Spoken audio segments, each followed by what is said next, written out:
Welcome to Madang.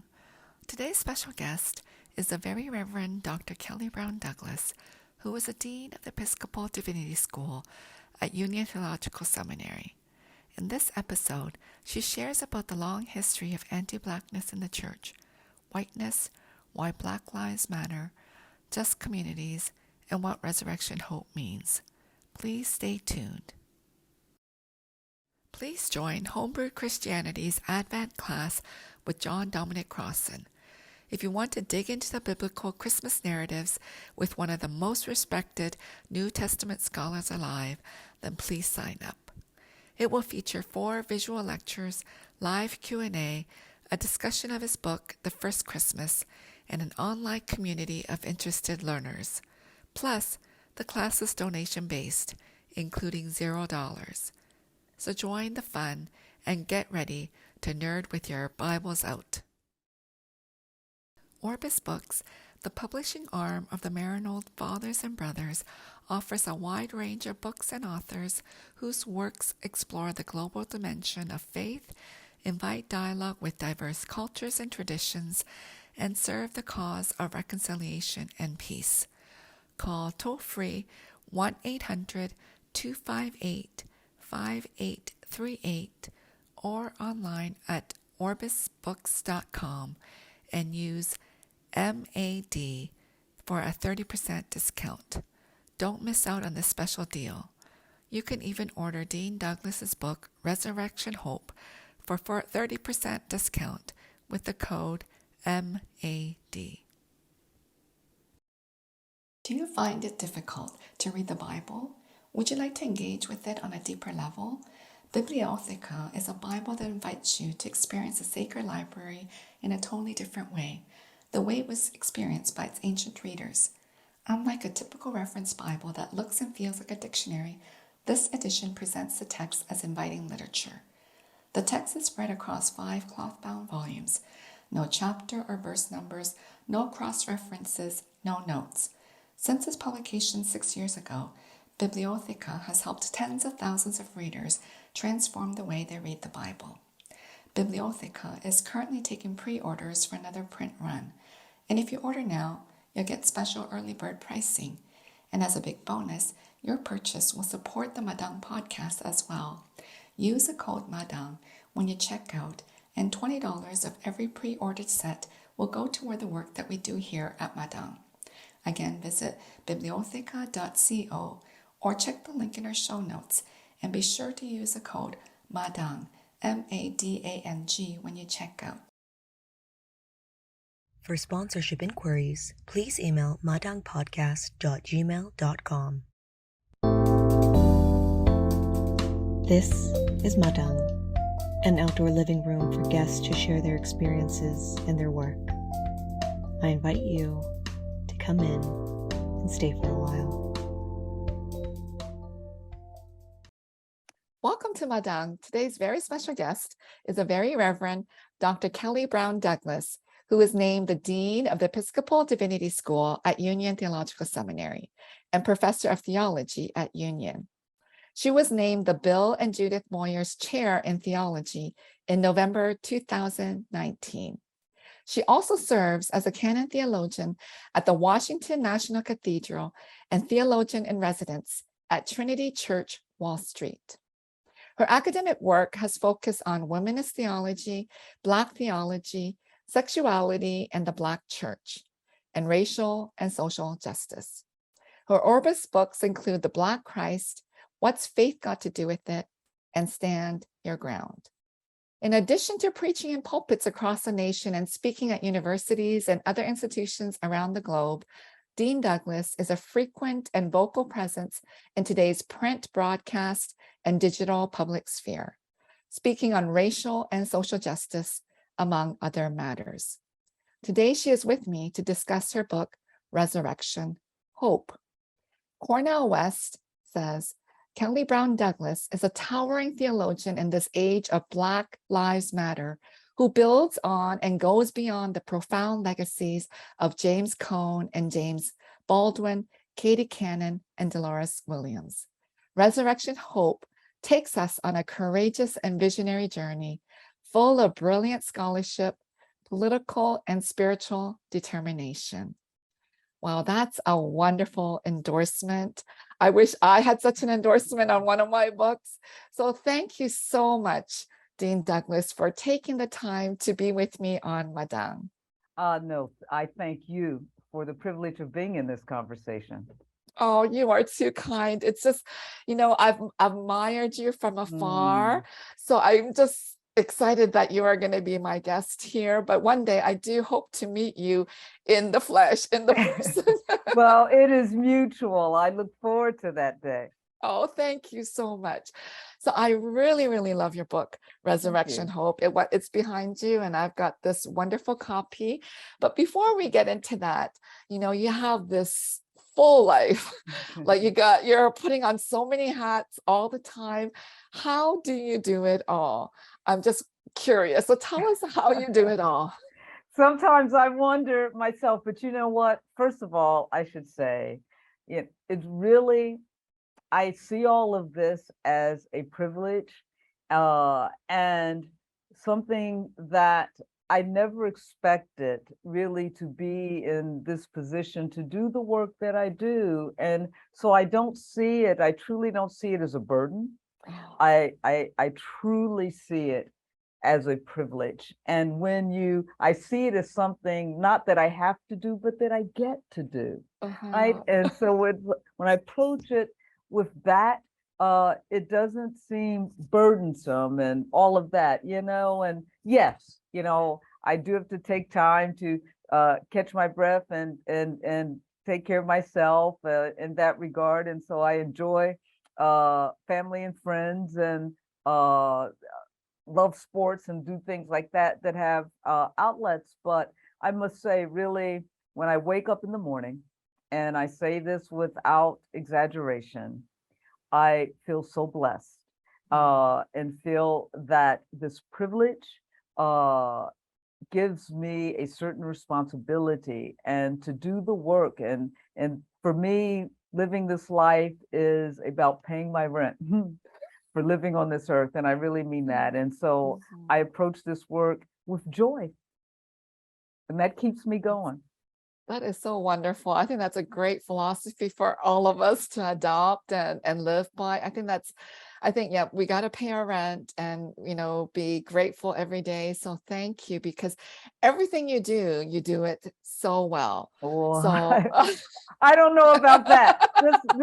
I try and I certainly, I just try to progress and not be perfect, as some of my exercise instructors say, but so thank you for that. You are very kind and very gracious. Oh, if you want more compliments, just stick around me and I'll send you more.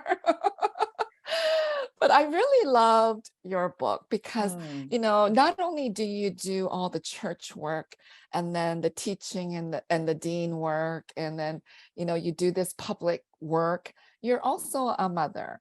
And, that is it's a blessing to be a mom, because not all of us become moms or get to be moms, but so I just, you're able to be a mother, and you have, when I read this book, you're having this texting and conversation with your son, which I find so beautiful, because I have 2 boys and a daughter, and my daughter is really nice. She does the calling and the texting. But my sons, it's very minimal. Like after my 20 texts, then they'll respond to make sure that I know that they're alive. Right, exactly. But for you, it seemed like this loving relationship, it's like this friendship, mother-son thing that kind of led, like that you have, which is so beautiful, and which I really, really admire, because I think that really, I think that was maybe one of the bases for your book, but it just makes it so alive and so meaningful. Like it just brought like goosebumps all over me, reading your son's texts, and you're, having this conversation back and forth.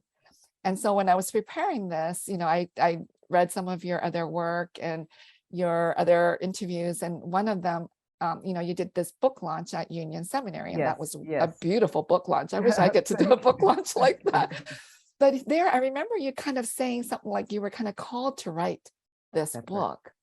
So can you just share us how you got into this and how you, tell us how you began. Yes, first of all, thank you for your comments in relationship to my son and that relationship. And I really do. That has been a blessing and a surprise, right? We are always surprised by our children, and you have 3, so and we always hope that we can have a good relationship with our children. And as I've often told my son, who's now 28, I've said, I have wanted a good relationship, but I could have never imagined the one that we have.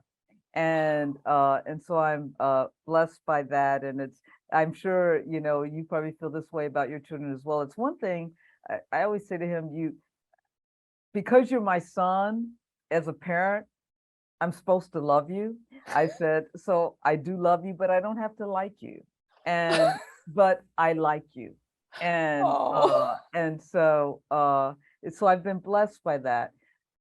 When you talk about this book as a call, and of course he's very much a part of that, this was not a book that I ever expected to do, Grace. And in fact, I said, in my mind, I said, well, I have no more books. I don't know, I have nothing to say. I don't know why I think I ever had anything to say, but, so that was that. And typically for my books don't start with me in my head. They typically start from the source of questions. And in this regard, this was sort of an unexpected journey because so many things came together. And over a number of years, of course, particularly as the sort of Black Lives Matter movement began to emerge with the murder of Trayvon. My son was a teenager then, and so we weren't really, at that time in our relationship, I was basically the one trying to make sure that he had the necessary strategies for navigating life and getting around as a Black man. At that time, he was a teenager, and he's 6 foot as he is now with locks, and so all of those concerns. But so he was figuring that out. And then, of course, we move further, and you've got Michael Brown, you've got Philandro Castile, which is when our conversations really began in earnest with about these issues with Philandro Castile. And he really began, my son, to ask me then, what difference does all this make? Because of course we know with Philandro, he followed all of the instructions. And I remember hearing his mother saying that she told him what to do, hands on steering wheel, etc. And my son said, those are the very instructions that you give to me, and they are. And he said, and Philandro did everything that was right, and he's still dead. And that was the beginning of our conversations through text, because at this generation, they're always texting. Through text probing. And sometimes, as I think even in that conversation, I would come off of the text and call him. So I kept those. And I kept those not only probably because I'm a Luddite and don't know how to get rid of conversations. So they lived on my phone, but I also they lived with me. And so if we sort of fast forward, it wasn't getting better, right? And things, it's like, oh my gosh, even through a Black president, it of course it elevated, and many of us have written about why that occurred. And so you have this elevation. And so we get to sort of the period when this book, I was compelled to write this book, is during, of all things, COVID. And what we see during COVID are, of course, what I've said, these 2 pandemics coming together, the health pandemic and this pandemic that has long since been ignored, which is anti-Black white supremacy. And they come together and converge with the COVID crisis because we have this disproportionate impact upon Black lives. And if that isn't enough, then we have George Floyd, and it goes on. So here I am with my own sort of questions bubbling of really, and I've come to recognize really that I was in this sort of state later of sort of racial despair and racial trauma. And so I've got this bubbling within myself. And here's my son pushing these questions. And as a mother, you know, you want to answer your son's questions. And he's asking me, and this is the question that I couldn't shake, right? He said, do you really believe that there will ever be a time when Black Lives Matter? And he would often say to me, you know, it's time to pack our bags. What are these protests all, what's going to happen? These don't, nothing's going to change. And, you know, and he would go, I believe in God, but what's God doing?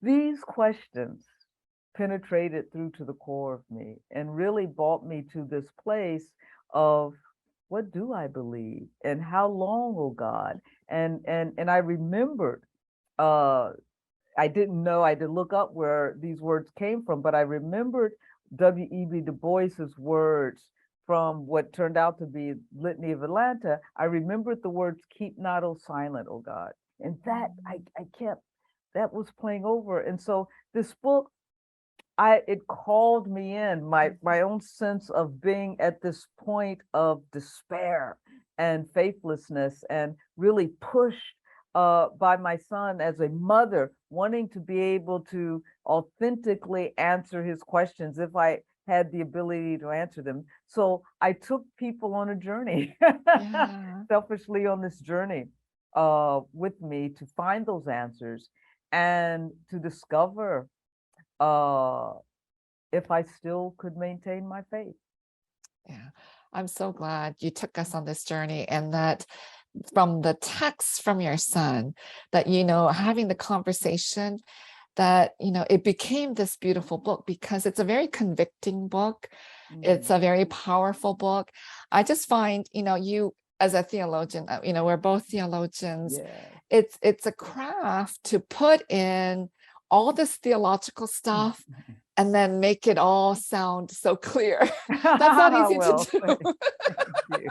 Yeah, well, I hope I did. Well, thank you. Yeah. No, you did a great job, because I, you know, when I think about my studies, I studied in Canada, and, you know, I was just there. I was invited to speak at my alma mater, and then I had all this nightmare, like all these awful feelings, because I remember sitting in classes and not understanding anything that was happening, and theologians, and, you know, you're reading them and nothing made sense, but you do it so well in this book, and that's not easy to do. So thank you for that.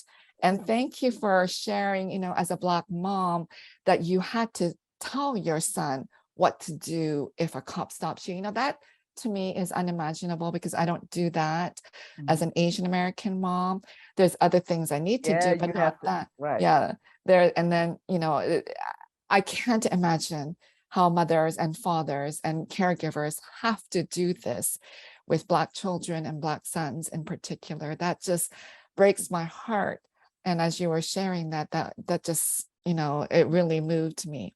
Yeah, no, well, yeah, you know, it's just, it's funny, of course, these conversations that we have with our children, people who don't have to have those conversations just became aware of those as we've gone through this Black Lives Matter sort of period. And when, of course, when Trayvon was murdered, and there were many before Trayvon. And you will remember, for instance, if you look at the films now that are out about Emmett Till's lynching, that his mother is, when she's putting him on the train, they, you know, show how his mother gives him instructions, you know, of how to navigate the reality as a Black young man down there. And so this is a part of the story of Black parenting and how basically to stay alive and navigate.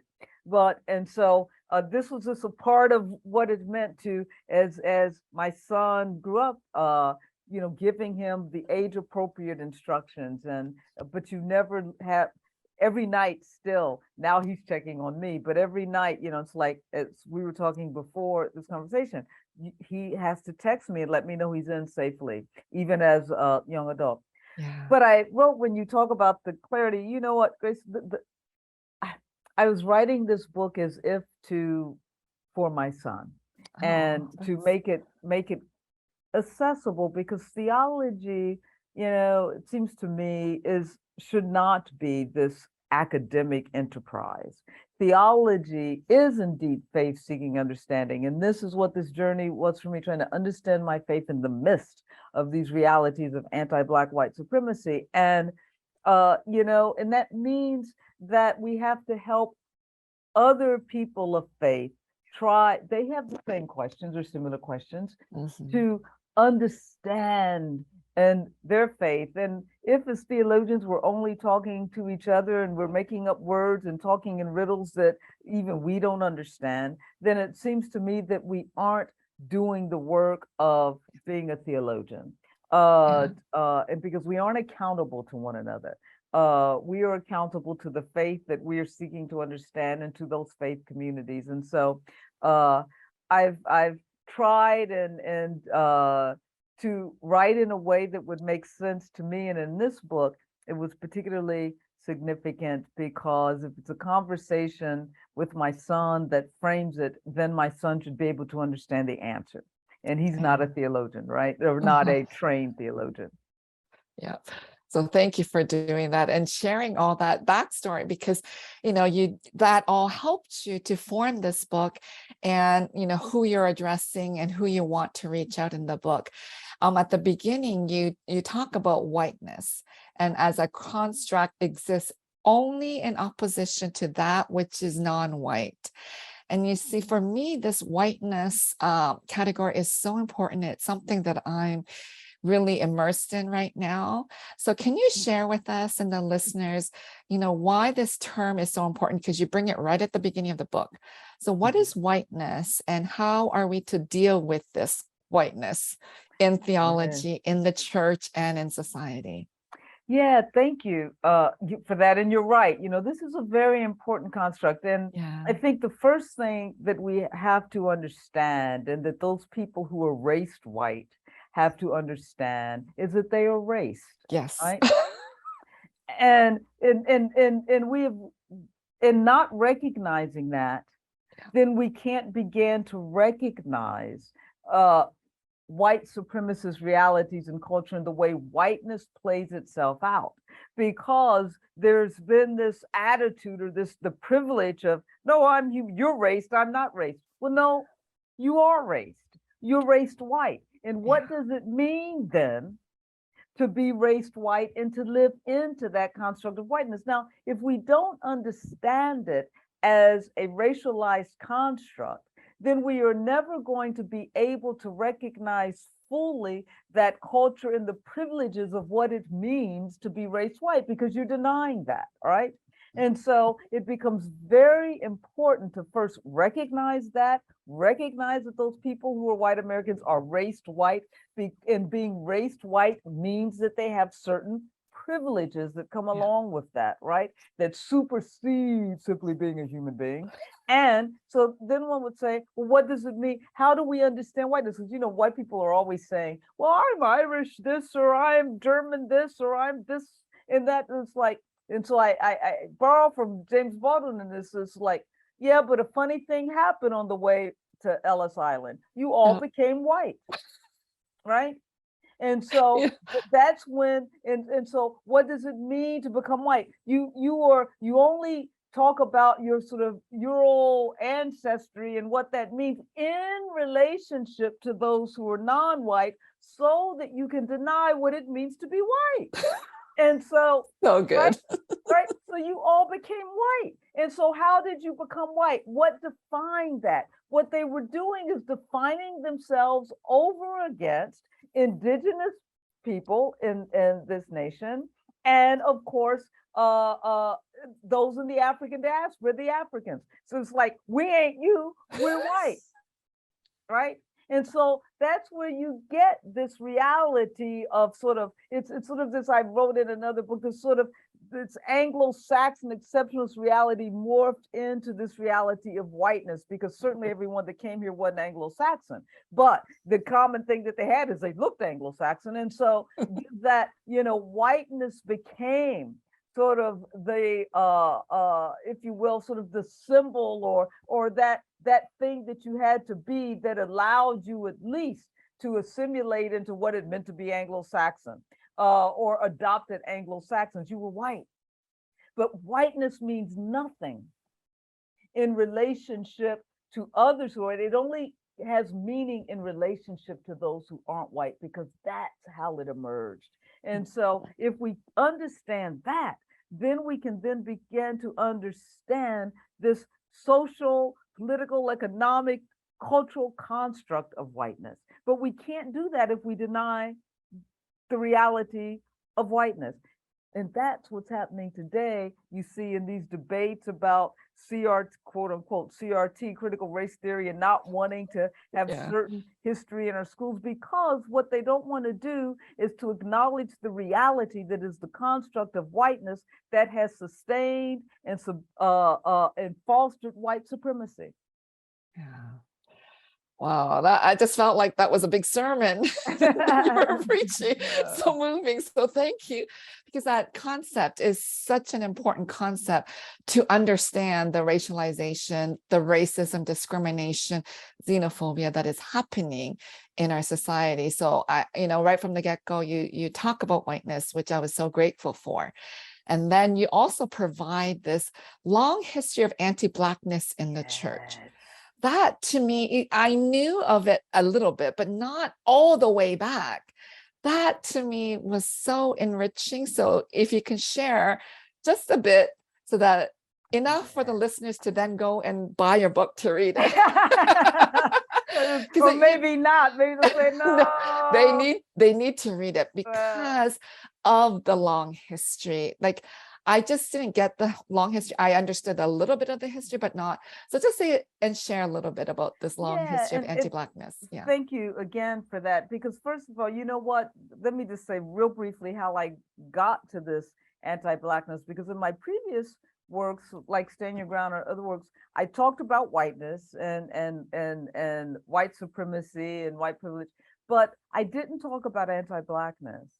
And it was really what was going on from sort of Philandro and forward and after Trayvon and my son's questions, that I began to say something else is going on here. Because one can be a white supremacist and not, they can just think white people are better and da da da da, and not have such instinctive responses to Black bodies, right? That even so instinctive that a Black man can't birdwatch without being threatened and assaulted. And so I couldn't figure this out. There's something about Blackness. So really, I went on a journey to answer this question. And as always, it took me further back than I even knew that I would go. Yeah. Right? That was surprising. And it was for me. And to trace it. And so what we see in short is that this reality of anti-Blackness emerges very early on, one in our philosophical tradition through persons like Aristotle. It's carried forward in our literary tradition. How many times have we studied William Shakespeare and not looked at the way he treats his Black characters, right? That's how it gets, how we're all socialized in this reality of anti-Blackness. How many times have we studied not only Aristotle, but a John Locke, Hume and others, and just ignore a Kant who sort of gives us this sort of philosophical racism and just ignored their realities of anti-Blackness. But then there's it's Christian religious tradition, the Christian tradition. And deeply embedded within this tradition, right? Even if we began to just look at the way in which in our sacred texts, lightness and darkness Mhm. are talked about. Light is good, darkness. Now, this becomes the foundation upon which a more racialized anti-blackness can be built. Then we look at the what we call the Desert Fathers, the earliest monastic tradition. It is, we don't even have to say it's implied. It is there, the black demon who, and now we get all the tropes of anti-blackness, who is also very overly sexualized, right? So we see this tradition deeply, this anti-blackness deeply embedded within our Christian faith tradition, and it continues to move forward. I mean, forget that we've whitenized Jesus, right? So all our right, it's like people. I remember when what was that movie with The Passion of Christ, I think, came out, and everybody was all up in arms about how that was depicted. And I'm like, what you ought to be up in arms about is this blonde haired, blue eyed Jesus. So, but look how we've whitenized that tradition, right? And so, but you only whitenize it if underneath. Why do you have to do that? Why do you have to whitenize the Christian tradition and whitenize all of the sort of religious icons? I mean, there's no way that Jesus was blonde hair and blue eyed from the part of the world. This is not, it's historically incorrect, and it's certainly theologically incorrect. But so what, and Moses and them, Charles Heston rather, playing Moses, really? These people were not blonde hair and blue eyed. It's again historically inaccurate and theologically incorrect. So why do you have to whitenize it? Because you've already made, there's an underlying assumption about that which is dark, that which is black. Those are our first sort of, it lets you know that there's this anti-black tradition that is undergirding the Christian tradition throughout history that has created this whitenizing. And so you see it moving forward. And we see it in our religious iconography today, and in our daggone church hymns, etc. I said, as an Episcopal, I said, I do not want to hear another Ferris Lord Jesus song. So it is, what we have to recognize is the way in which even our faith tradition, the Christian tradition, is not free from or exempted from the culture which carries it forward.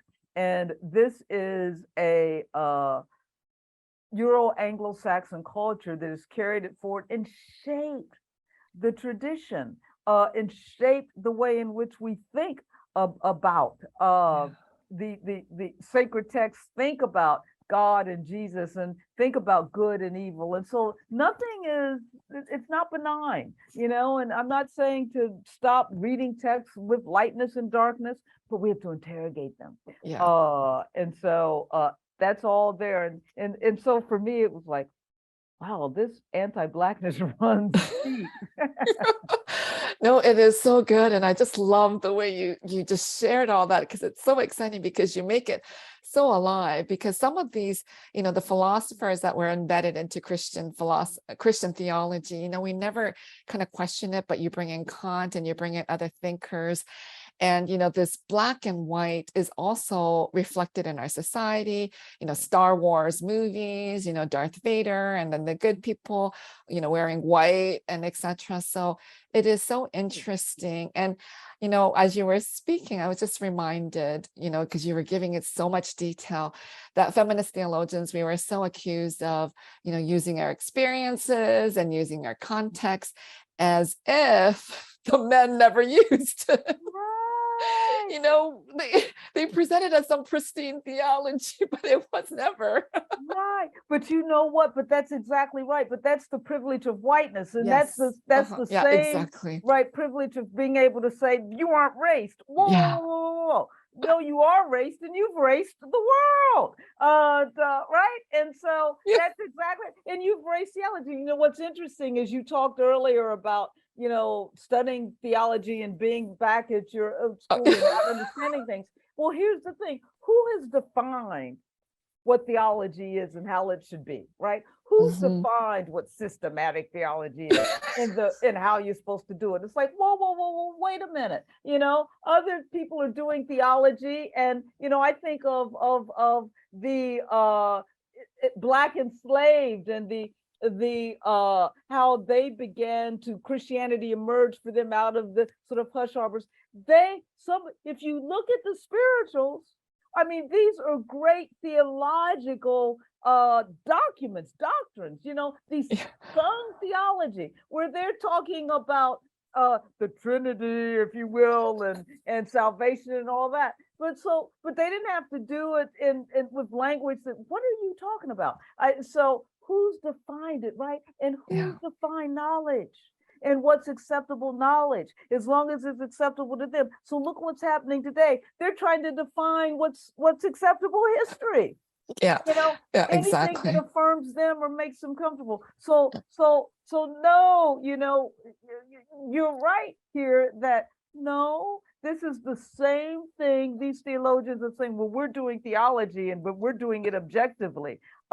No, objective and universal theology is all that is affirming of whiteness. And so other people of color like ourselves have come to say, what?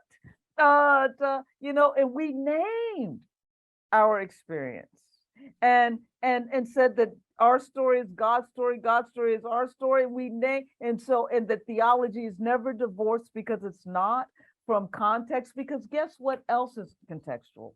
Well, the revelation of God. And so God's revelation is contextual, and so the context into which God reveals God's self is a part of the revelation itself. So is our experience into which God enters. And so, we began to name that, and they began to say, those sort of dominant theological, those from the dominant theological class said, oh, no. That's not theology. That's your experience, because we're objective. Well, we know. So we've seen how that plays out. So, because that plays, everything is, if it's universal, we're usually universalizing the experience of the dominant cultural group. Yeah. I just love it. You just share, because you say so much of what I want to say in public, but I get a little afraid to say. So thank you for sharing that, because when I went back, that was 21 years after my PhD graduation, it was terrifying. And they wanted me to talk on my book, Invisible, which is Asian American. And I thought, oh no, but they asked for it, so I gave it. But yeah. So anyway, thank you for just explaining all that, because I think that's so important. And then going back to your son, you also write, your son said, I don't have a reason to call the police. And, when we talk about policing and the militarization of the police, and then you also share the story of the 19-year-old Elijah McClain in Aurora, Colorado, who was described by a caller as sketchy. That's right. And then, he's just walking home from the convenience store, and then the police get him. And he's trying to say, I don't do drugs. I don't even kill flies. He's trying to share his humanity. And when you were writing this, it was so heart-wrenching to see that someone has to share that they are human. I don't understand why anyone has to do that. And when Black people do that, it is just so painful. This young little boy, very scrawny, like he's so small, he wouldn't have hurt anybody, but then he dies, under police. And there's just been a recently in the last 10 days or so, they have just proclaimed that it was a murder, something, a new finding on that affirmed actually what happened to Elijah McClain, and that they killed him by overdosing him with ketamine, and was the cause of his death, and ruled it just recently a homicide. But that's right. And for one of the things, when people talk about the enslavement of Black people, and oftentimes people who want to ignore that reality and will say, oh, well, there was slavery before, and slavery in Africa, da-di-da-di-da. But one thing, and I always say, we've got to talk about it as chattel slavery, because when we say chattel slavery, what happened here, and this gets us back to Elijah having to proclaim his humanity, is that Black people were disengaged from their humanity and made property, and no longer seen as human, and that legacy carries forward. And so you're right, and it was important for me to write in this book about Elijah McClain, because he was forgotten. And of course, his story, he wasn't forgotten by his family and those people in rural Colorado. His story became more national after the murder of George Floyd. And his story was lifted up again. But I am sorry, it's one of the videos that I saw that I'm not sorry I saw, but it was, but I am, because it lives with me, and the video of him saying to the police, I'm just trying to get home. I'm different. I think he said, I play the violin or something. And they replayed those videos with this new sort of finding that came out. Likewise, it was hard for me to watch the video of Tamir Rice when 12-year-old who was killed in Cleveland, playing in the playground with some toy gun. The police just rolled up on him and killed him. He wouldn't have even seen it coming. So you're very right in that regard, and it left my son, and we just had this conversation a few days ago. I can't remember what the incident was that brought this on, where he says, I cannot imagine calling the police, because Black people called the police. Oh, I know it was a woman called the police, a Black woman, then she ends up being the one arrested, and her daughter arrested. She's the one that called the police. They said, I can't, because when Black people called the police, he said, it's less than 50-50 chance that it's going to end well. That's so heartbreaking, and you touch on the humanity of Black people. And the subtitle is A Future Where Black Lives Matter. And you also touch on, and I have to ask you, people keep talking about all lives matter when we're trying to focus on Black Lives Matter. So what do you say when people bring it up? And I'm sure they brought it up in your face as you were in the marches and the demonstrations. What is your response when people say all lives matter?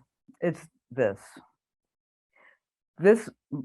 mantra that all lives matter only emerged in response to people proclaiming that Black lives matter. First of all lives will matter when Black lives matter. Second of all, and perhaps most of all, what they're protesting is the fact that a Black person cannot represent humanity in all lives, right? When you can look at a Black body and see that as the human body and representing humanity, then we will know that Black lives matter, and hence all lives matter. And so we have to be clear when people say that, that's only because you can't say that Black lives matter. And your way to sort of gaslight that, if you will, say, well, but all lives matter. No, they don't matter, because you can't say Black lives matter, and you can't see Black lives as representing all lives and all humanity. And so, I call it out for what it is and say, okay, if all lives matter, then you should be able to say that Black lives matter. Yeah, thank you so much for sharing it, because it's always being debated and people keep arguing, and it happens over and over again, and your book touches it. So thank you so much for sharing that. And your book also talks about how, good white Christians who offer that they are praying for change or are praying for Black people in these times of trouble. What is your response when when white good Christians come up to you and say statements like that? Yeah, well, good Christians say that they are a part of, as our Episcopal presiding bishop called us, into the Jesus movement. and they are followers of Jesus. And I first always remind them, prayer's good, but Jesus wasn't crucified because he prayed too much. Prayer allowed him to do that which got him put on the cross. So, prayer's good. It keeps us in touch with that which is beyond ourselves, and it allows us to do the work that Jesus calls us to, which is the work of a more just future. Because as Christians, that's what we're accountable to. We are not accountable to the present realities of even the way we define justice. We aren't accountable to the status quo. We're accountable to the more just future that God calls us to. And that's what Jesus was all about. That's what the gospel was all about. That's the gospel good news. And so prayer helps us to stay accountable to that, but prayer does not substitute for that accountability. Wow, thank you. And you wrote it so beautifully, and you're just sharing it so beautifully. It's so touching to hear from you. So thank you for that. Okay. I wish we can have this conversation all day long, Yes. but I know you're busy, and I'm sure you have other schedules after this. Yeah. But I do want to ask you, because you brought in your son, and then you also talk about Mama Mary, grandmother, and how, they couldn't have understood that they would get freedom, but still they fought for freedom, and that they met God in that struggle. Theirs is a resurrecting hope. Right. It becomes their hope that you are writing this book. That's and right. So, your title is Resurrection Hope. So can you say a bit more? Because I think that is so powerful, and so it is provocative for me. It is also empowering for me, because sometimes we do things knowing that we may not go there. And, with Dr. King and other Black leaders who have said that, but still you don't just give up. And Right. as you began this, you said every day is a blessing. You're just so happy that you are doing, and that you get to do what you're doing. So, when you turn on the news, another Black person is shot, or, something happens, and your book also talks about just communities. When there is so much injustice, racial injustice, social economic injustice, gender injustice, all these injustices, what is this resurrection hope, and what keeps you going? Yeah, first we do this work. When I think of the enslaved people, my great-grandmother was born into slavery, and clearly was free, and I knew her, but was too young to really know her, right? I can remember her, but I wish I was older and would have engaged with her, but I think she died when I was like 6 or so. But I think of her, and I think of the people who didn't have the opportunity to be free, and were born in slavery, died in slavery, never dreamt that they would breathe a free breath, and they never did breathe a free breath. But they fought for freedom anyhow. And they fought for freedom that they knew they would not see, but they believed would indeed, I don't mean to rhyme, but would become a reality, because they believed in the freedom that was the justice of God that God promises us all. It is in that struggle and that fight for freedom that they met God. And it is in the struggle where we meet God, and we meet God as we fight and struggle and partner with God. That to me is what faith is all about, that you trust enough in God's promise for a more just future that you partner with God to move toward and foster that future. That's faith, trusting in God enough to partner with God. Mm-hmm. Now, it is easy to despair and stay in these moments of sort of crucifying death, all of the realities that you describe, and get weighed down by it. And I will confess that I was weighed down by it, right? As I said in the book, I prayed about it and heard that sort of resurrection voice of Jesus, meet me in Galilee. I said, where is that? And I went down to the Black Lives Matter protest, making a long story short. And I came alive there because the protest, to be in protest, in struggle, means that you have this belief beyond what the crucifying reality surrounding you suggests. That's the hope. You always find hope in the struggle. And you're revived. It's sort of that resurrection hope you brought to life. And that revived me once again. And it reminded me of those enslaved. And it reminded me of this, is we fight for the children we cannot see.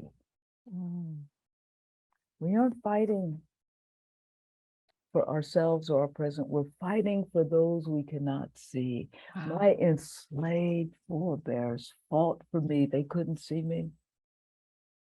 I wouldn't be here if they didn't fight for me and my future. So we are fighting for the children we cannot see.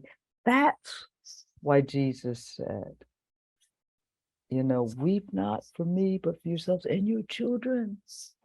That's why Jesus said, do not prevent those who prevent the children from coming to me in my kingdom. Those I'm Episcopal, so I can't quote it exactly, but you know that scripture. Don't that we should not be a stumbling block for the children coming to the kingdom of God. That's so I hear that differently now, right? We are fighting for the children we cannot see. We cannot be a stumbling block from them enjoying the justice that is the justice of God. And so when we do that, that's the resurrection hope. Not being mired in the despairs and thinking that the crucifying realities of death are going to win. They only win if we give up. And so that for me, when in the end, that's brought me back. It brought me back going down to Black Lives Matter Plaza and seeing people in the midst of a pandemic coming out and protesting and fighting for Black lives to matter.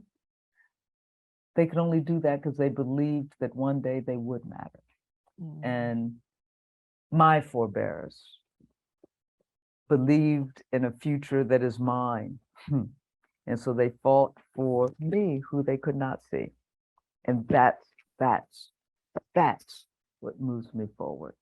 That's what Jesus calls us to do. Wow. Thank you so much, Dean Kelly Brown Douglas. Your book is so powerful, but you brought it alive during this short conversation on Madang podcast. I'm just thrilled and honored that you were my guest today. I hope all the listeners will go out and get Resurrection Hope, A Future Where Black Lives Matter, published by Orbis Books. They're a great publisher, and I know they publish your other books too. So thank you so much, Dean Douglas, for spending some time with me in the midst of all your busy schedule. It's such a pleasure and honor, and I learned so much from your book and just from this conversation. So thank you so much. Well, I am humbled by this invitation and this conversation. Thank you. Oh, thank you. Please join Homebrew Christianity's Advent class with John Dominic Crossan. If you want to dig into the biblical Christmas narratives with one of the most respected New Testament scholars alive, then please sign up. It will feature 4 visual lectures, live Q&A, a discussion of his book, The First Christmas, and an online community of interested learners. Plus, the class is donation-based, including $0. So join the fun and get ready to nerd with your Bibles out. Orbis Books, the publishing arm of the Maranold Fathers and Brothers, offers a wide range of books and authors whose works explore the global dimension of faith, invite dialogue with diverse cultures and traditions, and serve the cause of reconciliation and peace. Call toll-free 1-800-258-5838 or online at orbisbooks.com and use MAD for a 30% discount. Don't miss out on this special deal. You can even order Dean Douglas's book, Resurrection Hope, for 30% discount with the code MAD. Do you find it difficult to read the Bible? Would you like to engage with it on a deeper level? Bibliotheca is a Bible that invites you to experience the sacred library in a totally different way, the way it was experienced by its ancient readers. Unlike a typical reference Bible that looks and feels like a dictionary, this edition presents the text as inviting literature. The text is spread across 5 cloth-bound volumes. No chapter or verse numbers, no cross-references, no notes. Since its publication 6 years ago, Bibliotheca has helped tens of thousands of readers transform the way they read the Bible. Bibliotheca is currently taking pre-orders for another print run, and if you order now, you'll get special early bird pricing. And as a big bonus, your purchase will support the Madang podcast as well. Use the code Madang when you check out, and $20 of every pre-ordered set will go toward the work that we do here at Madang. Again, visit bibliotheca.co or check the link in our show notes, and be sure to use the code Madang, MADANG, when you check out. For sponsorship inquiries, please email madangpodcast.gmail.com.